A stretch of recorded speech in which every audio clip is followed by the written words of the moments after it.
इधर जब अर्जुन को भगवान समझा करके चले, कुछ समय के बाद जैसे ही अर्जुन वहां पर संकेत पाकर के पहुंचे, भगवान श्याम सुंदर गोलोक धाम के लिए चले गए। जब परमात्मा इस धरा धाम को छोड़ करके दादा गोलोक धाम के लिए चले जाते हैं, उसी समय द्वारका जल में डूब गई। अर्जुन जैसे ही गोपांगनाओं को लेकर के चले हैं, रास्ते में भीलों ने उन पर हमला कर दिया। जब भीलों ने हमला किया है, आज महाराज उसी समय अर्जुन ने भीलों से कहा कि तुम जानते हो हम कौन है? बोले हम नहीं जानते आपको। तो कहा कि मैं वो हूं जिसने महाभारत को जीता था। भीलों ने कहा जीता होगा, हमें जीत के दिखा दो, तब तो हम समझेंगे कि वाकई में तुम महाभारत के विजेता हो। ऐसे नहीं मानते। ध्यान देना दादा, अर्जुन को अहंकार हो गया कि महाभारत मैंने जीता है। भगवान ने उस अहंकार को तोड़ने के लिए ही ये छोटी सी माया रची। जैसे ही महाराज भीलों ने आक्रमण किया है, वही पान गांडीव धनुष सब कुछ वही था, लेकिन कहते हैं कि वो रथ का हक वाला नहीं था, साथ का रास्ता दिखाने वाला नहीं था। आज उसी समय भीलों ने हमला किया तो अर्जुन से गोपिकाओं को छिना लिया। जब गोपिकाओं को छिनाया है, अर्जुन देखते रह गए हैं। जो गांडीव जिससे पूरे महाभारत को जीता था, आज उसी गांडीव ने साथ छोड़ दिया। आकर के धर्मराज के चरणों में गिर पड़े, रोने लगे। कहा कि जब तक कन्हैया हमारे साथ थे तब तक हमारा जीना था, अब हमारा जीना नहीं है। उसी समय जब धर्मराज से रोकर के कहने लगे हैं, तो धर्मराज ने कहा ये सब प्रभु की लीला है। लेकिन याद रखना दादा, उसी समय जब धर्मराज से रोकर के उन्होंने विनती की कि कृष्ण जब तक हमारे साथ थे तब तक हमारा जीना था, अब तो हमें यहाँ से चलना चाहिए। उसी समय महाराज श्री सूतदेव जी समझाते हैं कि अर्जुन के जो पुत्र थे अभिमन्यु, जिनकी चक्राव्यूह के द्वारा मौत हुई थी, उनकी पत्नी उत्तरा के बड़ा ही सुंदर पुत्र पैदा हुआ, जिसका नाम परीक्षित रखा गया। महाराज धीरे धीरे परीक्षित जी बड़े हुए, उन्हें राज्य का उत्तराधिकारी बनाया। महाराज धर्मराज ने जवाब दिया कि राज्य को संभालने वाला, इस वंश को आगे बढ़ाने वाला उत्पन्न हो चुका है। आज उसी समय राजा परीक्षित के राज्य तिलक किया और राज्याभिषेक करने के बाद 500 पांडव भी या कुंती को लेकर के आज भगवान के शरण में चले जाते हैं। इधर राजा परीक्षित राज्य को चला रहे हैं बड़ी अच्छी तरह से, प्रजा में किसी भी प्रकार का कोई दुख नहीं है। और कहा है महाराज,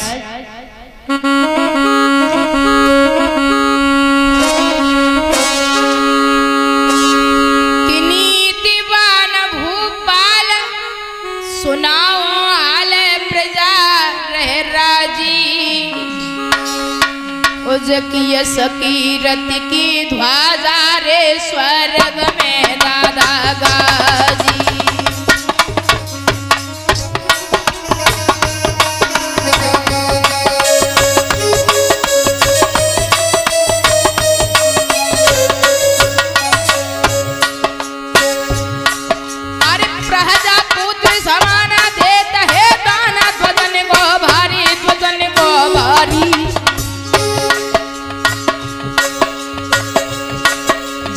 शकीरत की ध्वजा रे स्वर्ग में रही हो रही।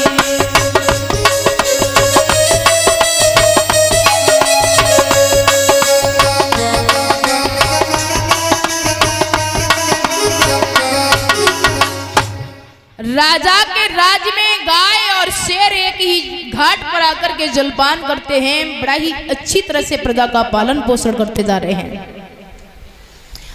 तो महाराज एक दिन महाराज परीक्षित जंगल में शिकार खेलने के लिए चले हैं, विचरण करने के लिए जब गए तो उन्होंने देखा कि एक गाय रमाती हुई चली आ रही है।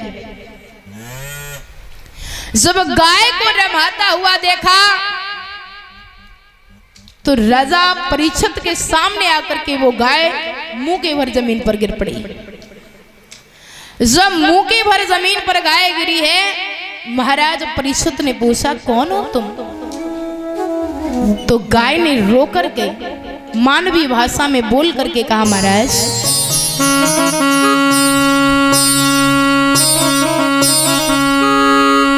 कि कौन है आप मेरी लाज बचाने आए?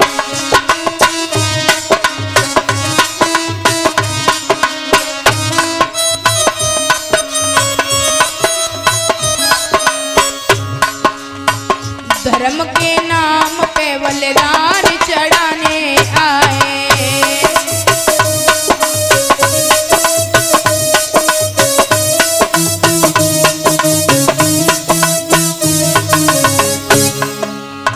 कौन है आप मेरी लाज बचाने आए? लाज बचाने आए, लाज बचाने आए। धर्म के नाम पे बलिदान चढ़ाने आए।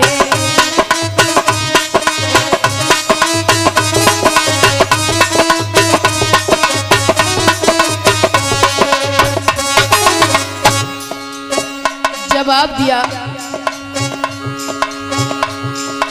जाति और देश की मर्यादा निभाने आए, मर्यादा निभाने आए, मर्यादा निभाने आए। डूबती नाव को कोई हाथ लगाने आए। कौन है आप मेरी लाज बचाने आए?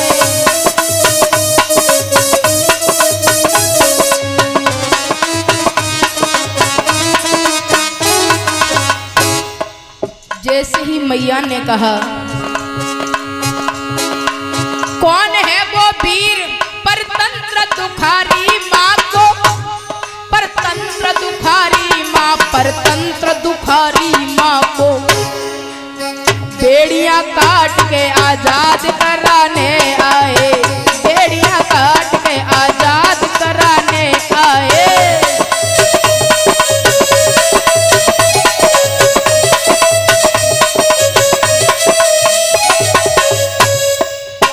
कौन है आप मेरी लाज बचाने आए?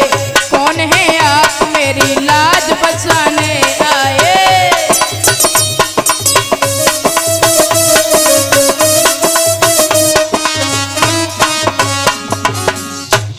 जैसे ही गाय माता ने रो करके कहा क्या आप कौन है?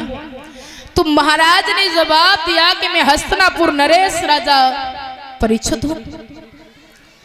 जब कहा कि मैं परीक्षित हूं और आपकी हालत, गाय ने पूछा है गाय से तुम कौन हो? तो कहा कि मैं पृथ्वी हूं, मेरे ऊपर इतना अत्याचार हो रहा है, पाप हो रहा है कि मेरे अंदर इतनी सामर्थ्य नहीं कि मैं इस पाप को सहन कर सकूं, इसलिए मैंने गाय का रूप धारण किया है।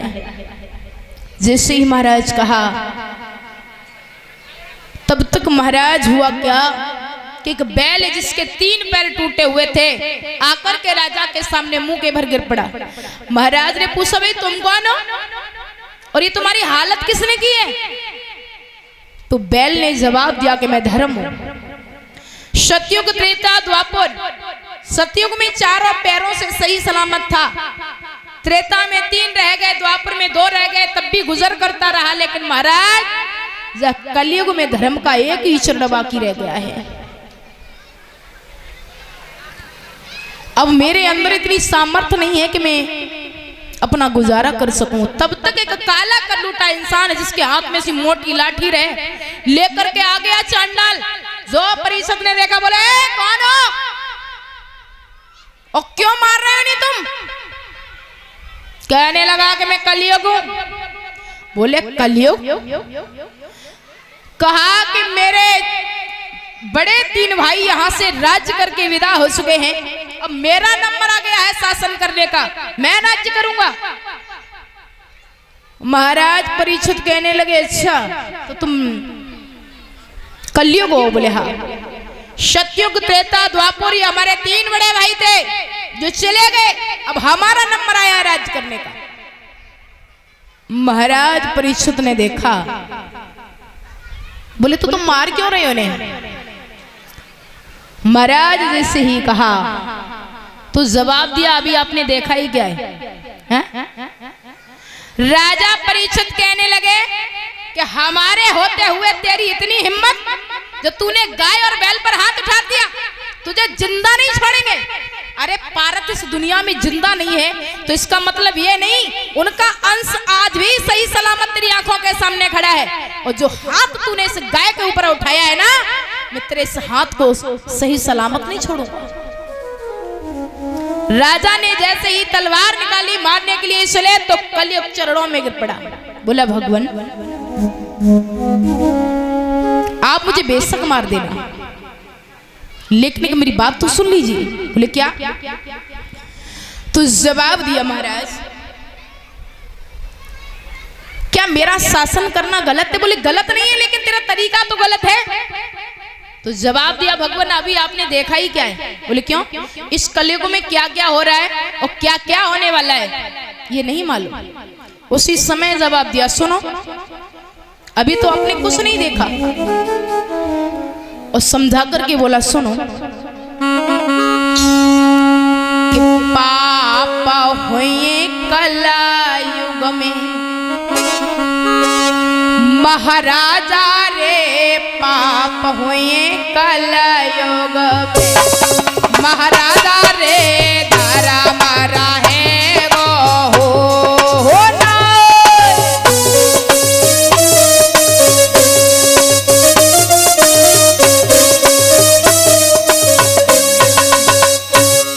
अरे धर्म रहे गो नाय छिड़े घर घर में लड़ाई, और नेता हो बे संग्राम भाई को दुश्मन भाई रे। नए होए बिरत की सेवा और 10 पुत्रन के बीच में नायने कोई रोटी को देवा। पाप हुए कलयुग में महाराजा रे, पाप हुए कलयुग में मेरे दादा रे, धर्म रहे गो हो ना।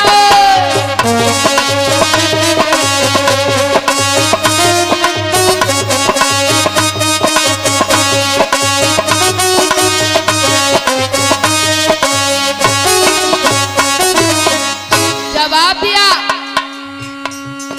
कहने लगे अभी तो आपने कुछ नहीं देखा, और सुनो के बेस्या रबड़ी खावेगी।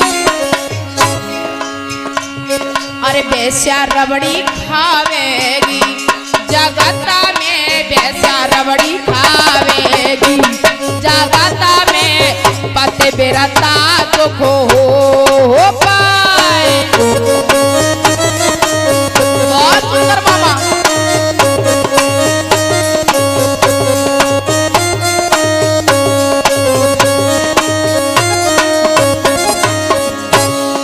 और बोला कलयुग सुनो, अभी आपने कुछ नहीं देखा। ये पति बेरता दुख पाए, बेटियां घूमे ग्वारी, दहेज के बिना विवाह न होवे बैठी बेकारी। लड़कन के भाव बढ़ेंगे और भ्रष्टाचारी पिता के घर में बेटी कत्ल करेंगे। पाप हुए कलयुग में महाराजा रे, पाप हुए कलयुग में मेरे दादा रे, धर्म रहे गो हो ना।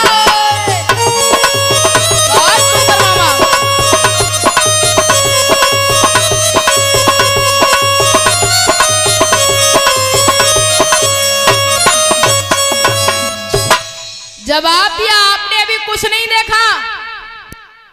परीक्षित जी ने सुना, बोले इतना पाप होगा?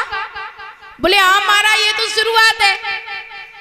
बोले उससे पहले हम तुझे मौत के घाट उतार देंगे, न रहेगा बांस न बजेगी बांसुरी। हमारे होते हुए इतना पाप होगा? कलयुग ने हाथ जोड़े विनती की, भगवान इतना भी बुरा नहीं हूं मैं। अगर मेरे अंदर बुराइयां हैं तो कुछ अच्छाइयां भी हैं। अगर तुम्हें सुनने में कोई तकलीफ न हो तो बताओ। कहा कि राजन दुनिया एक सी नहीं, दाने के ऊपर धुन भी है। हर एक वस्तु पर गौर करो तो कुछ गुड़ भी है और कुछ अवगुण भी है। मैं केवल अवगुण खान नहीं, जो व्याकुल बिल्कुल त्याग दिया जाऊं, तकलीफ न हो अगर सुनने में तो अपने भी गुण बतलाऊं। महाराज परीक्षित बोले कोई तकलीफ नहीं है, बताओ। तो जवाब दियो कि सतयुग त्रेता में हजारों वर्षों तक तपस्या करते थे और फिर भी यदि छोटी सी गलती हो जाती थी तो सारी तपस्या का खत्म हो जाता था, सुपड़ा साफ हो जाता था।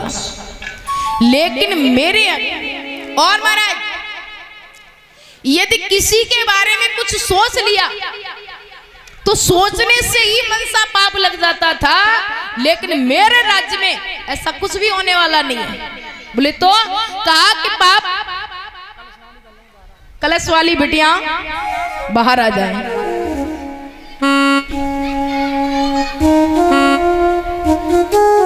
तो महाराज जैसे ही कहा है उसी समय